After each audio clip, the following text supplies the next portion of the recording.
Hunda dara baga rabbi wal agarsiise. Isinillee COVID irraa haftanii anillee qaallitti maakalaw irraa hafe baga rabbi nagaa wal agarsiise.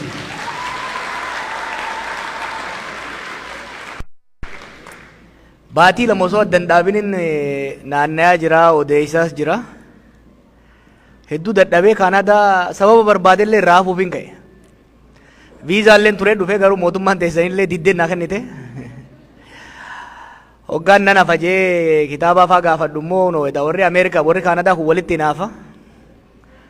Kanaafuu Ameerikaa dhayitee Kaanadaa yoo hin dhufne lammata gara garba maalii kan Atlaantikii kana hin ceetu jenna doorsisee saniif hin dhufe.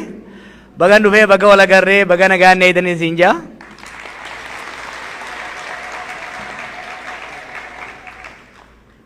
Biyya tana Kaanadaa yeroo duraatiif biyyi faranjii ani yeroo duraatii dhufe I think Hoolaanditti aanee kana naf fakkaata 2004 dhufe British Columbia.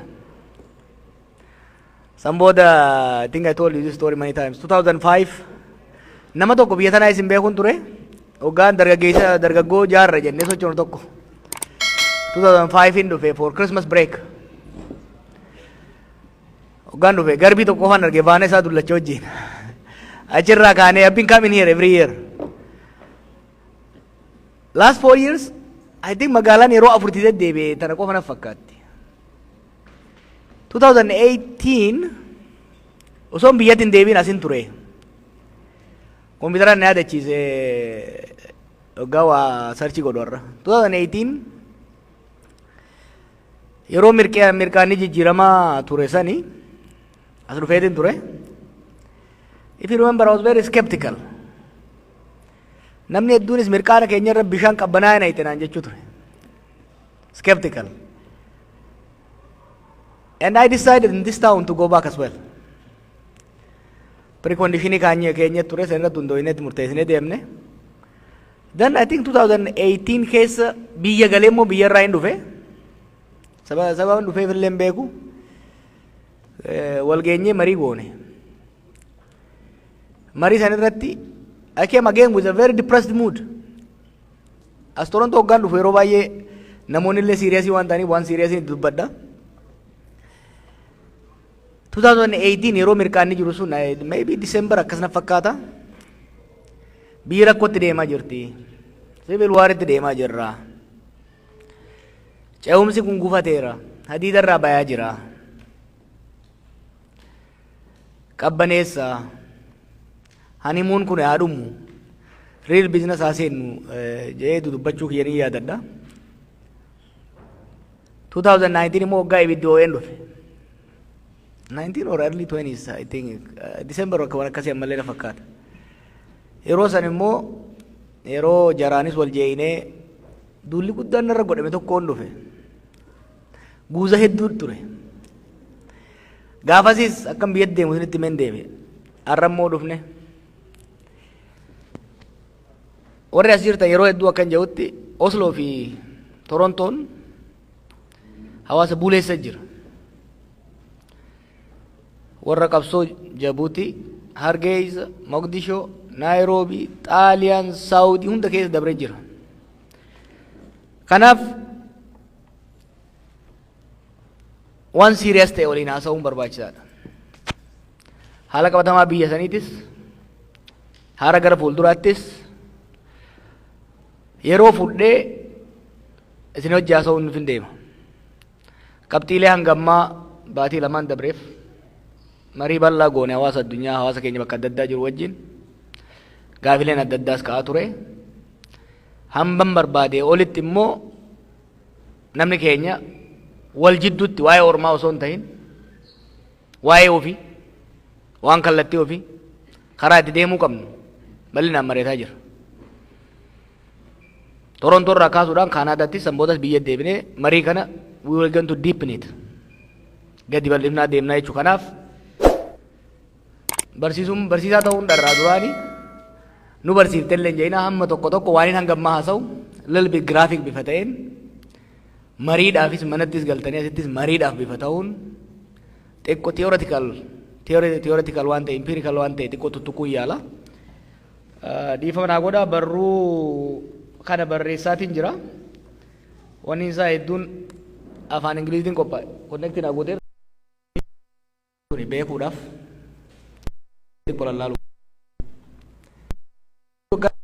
jaatamarraa irraa kaanee fi bakki amma irra jirru dachiif samiidha. Haalli hawaasni keenya keessa biitii sun keessa jirtus addunyaanis keessa jirtu ka keessarraa eegaluun barbaada. Akka ilaalcha kiyyatti qabsoon Oromootuun gaafa eegalte jaatamoota irraa kaasee hanga ammaatti gulantaalee takkaa'u sadarkaalee sadi keessa dabarte. Akkuma sabboonummaa biraa yookiin immoo nationalist project kamiitu hawaasa tokko gabrummaan cunqursaan adda diige deebiftee roorroorra aansuudha. Sirna siyaasaan hojii dabooti, hojii walooti, hojii guuzaati. Ummanni tokko waan walootiif walii akka bayoo ka barbaadan taate waloo isaa deebisanii eenyummaa waloo isaa ijaaruun barbaachisaadha. Kanaaf gulantaan abboonni keenya dura godhan jaatamoota irraa kaasee sochiin afran qalloo, Caatuu Lammaa Saataatu, sochiin Baalee, raadiyoo Moqdishoo kuni sochii revival jennuun takkaahuu hawaasa mataa isaa dammaqsuuti. Kana keessa dabarre. Lammaffaa irratti uummata dammaksitee immoo jaaruu qabda. Organize godhuu qabda. Mataa isaatii fi jaarmaa caasaa itti godhuudha. Mallattoo waloodha kennuufii qabda. Reconstruction phase kan jennuun jechuudha. Reconstruction phase hogga jennu fakkeenyaaf odaan amma namu bakka hundatti agarru kuni it wasn't there before 1960s. It was part of the nationalist project. Odaan hin jiru jechuun odaan ni jira. Garuu akka mallattoo Oromoo bahaa dhiyaatetti hin turre. The second phase is the reconstruction phase. Yeroo kanatti maal wanni goone mallattoo waloodhaa aastoo waloo qopheessuu qubee qoruu maaliifi nationalism without language cannot be resurrected. It cannot be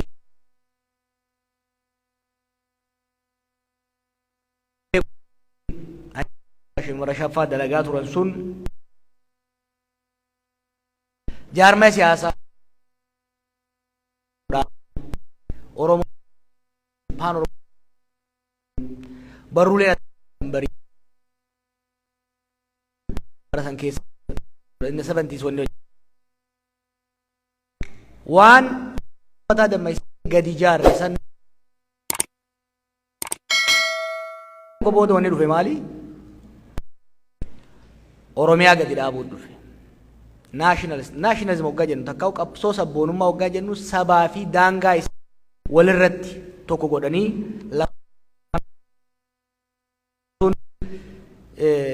waa sadii wanni gurguddaan Oromoodhaaf ta'e. Oromoon hojii jechuudha. Tokkoffaani afaan barnootaa afaan gochuudha. Afaan hojii gochuudha. This is crucial. Why? Sabboonummaan keessattuu carraa guddaa qaba sabni kun. Maas literacy fi mother tongue literacy yeroo tokko dhufe. Afaan ifiitiin barachuu fi bal'inaan barachuun. Jeetiin malee daataa isaa yoo ilaaltan sagaltamoonni yeroo lakkoofsa nama baratu hedduu itti dabalee fi dhibbantaan isaa itti dabalee fi kan baratu kun immoo jalqaba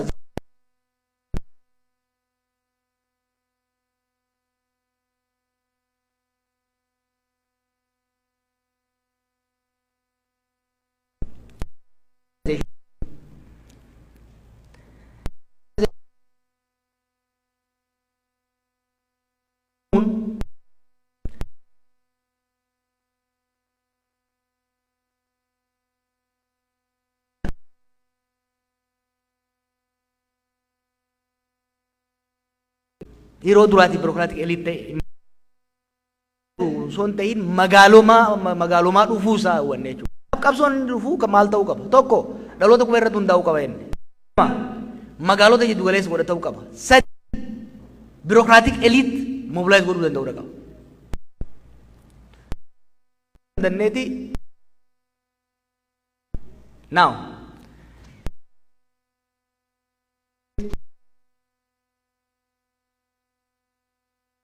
qabsoota